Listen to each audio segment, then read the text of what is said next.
নমস্কার, আমি বন্দনা। আমার কিচেনে আপনাদের সবাইকে স্বাগত জানাই। আবারও এসে হাজির হয়েছি বেগুন ভাজার একটি রেসিপি নিয়ে। আজ আমি তৈরি করব কম তেলে পেঁয়াজ দিয়ে বেগুন ভাজা। তবে দেখে নেওয়া যাক আমি কীভাবে কম তেলে পেঁয়াজ দিয়ে বেগুন ভাজা তৈরি করি। এর জন্য আমি এখানে 4টা মিডিয়াম সাইজের বেগুন কুচি করে ছোটো টুকরো করে কেটে নিয়েছি আর পরিষ্কার করে ধুয়ে নিয়েছি। আর লাগছে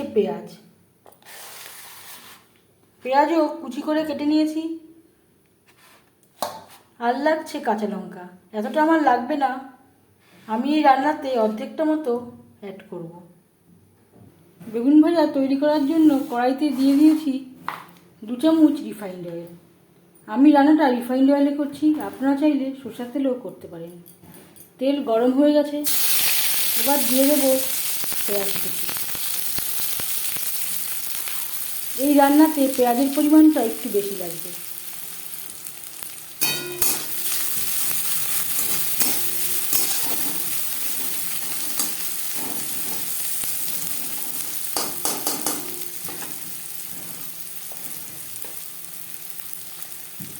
পরিমাণ মতো হলুদের গুঁড়ো,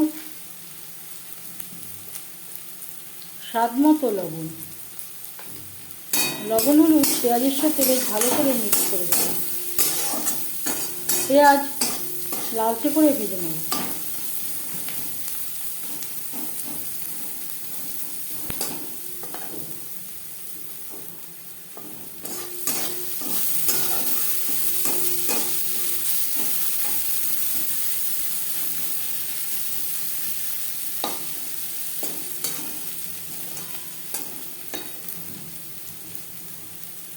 আর দিয়ে দেব 2টো চেরা কাঁচা লঙ্কা।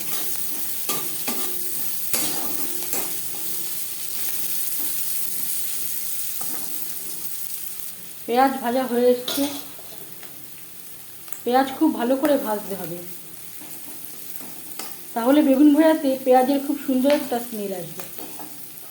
এই পর্যায়ে দিয়ে দেব টুকরো করে কেটে রাখা বেগুন।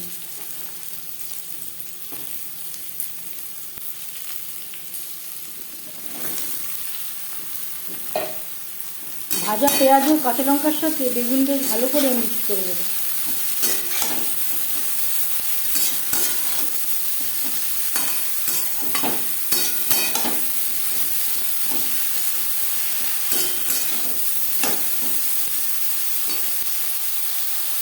দু 3 মিনিট হাই টু মিডিয়াম ফ্লেমে নাড়াচাড়া করে নেওয়ার পর গ্যাসের ফ্লেমটাকে লোতে করে দেবো।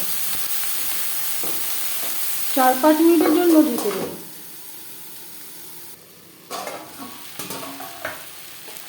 প্রায় 5 মিনিট হতে যাচ্ছে। এর মাঝে আমি 1-2 বার নাড়াচাড়া করে দিয়েছি।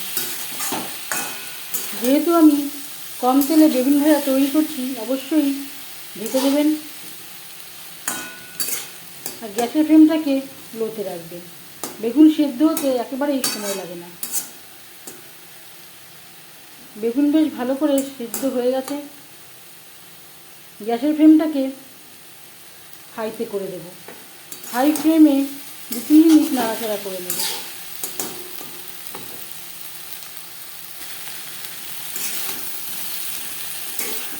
বেগুনে যে এক্সট্রা জলটা থাকে সেটা আমি ড্রাই করে নেব।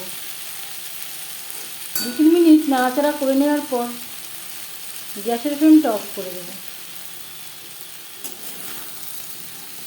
গরম গরম ডাল ও ভাতের সাথে সার্ভ করার জন্য বেগুন ভাজা রেডি।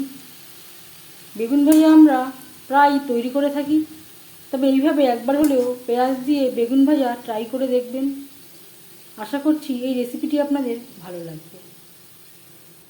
যদি এই রেসিপিটি ভালো লেগে থাকে লাইক করবেন, শেয়ার করবেন, সাবস্ক্রাইব করবেন আমার চ্যানেলটিকে। বেল আইকনটা ক্লিক করে দেবেন। যখন আমি নতুন ভিডিও আপলোড দেব তার নোটিফিকেশান সবার আগে আপনার কাছে পৌঁছে যাবে। আপনারা সবাই ভালো থাকবেন। এই ভিডিওটি দেখার জন্য ধন্যবাদ।